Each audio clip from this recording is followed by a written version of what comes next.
This is Chapter 15 of Holes by Louis Sachar.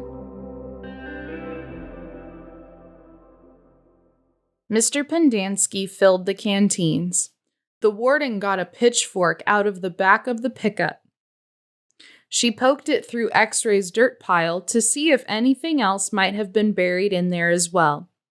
After you drop off X-Ray, I want you to bring back 3 wheelbarrows, she said. X-Ray got in the pickup. As the truck pulled away, he leaned out the wide window and waved. 0, said the warden. I want you to take over X-Ray's hole. She seemed to know that 0 was the fastest digger. Armpit and Squid, you will keep digging where you have been, she said, but you're each going to have a helper. Zigzag, you help Armpit. Magnet will help Squid. And Caveman, you'll work with 0. We're going to dig the dirt twice. 0 will dig it out of the hole, and Caveman will carefully shovel it into a wheelbarrow. Zigzag will do the same for Armpit, and the same with Magnet and Squid. We don't want to miss anything. If either of you find something, you'll both get the rest of the day off and a double shower. When the wheelbarrows are full, you are to dump them away from this area. We don't want any dirt piles to get in the way. The warden remained at the site for the remainder of the day, along with Mr. Pendanski and Mr. Sir, who showed up after a while. Occasionally, Mr. Sir would leave to take water to the other groups of campers, but otherwise, he and the water truck stayed parked there. The warden saw to it that nobody in Group D was ever thirsty. Stanley did as he was told. He carefully looked through all the dirt dug up by 0 as he shoveled it into a wheelbarrow, though he knew he wouldn't find anything. It was easier than digging his own hole. When the wheelbarrow was full, he took it a good distance away before dumping it. The warden couldn't keep still. She kept walking around, looking over the boys' shoulders and sticking her pitchfork through the dirt piles.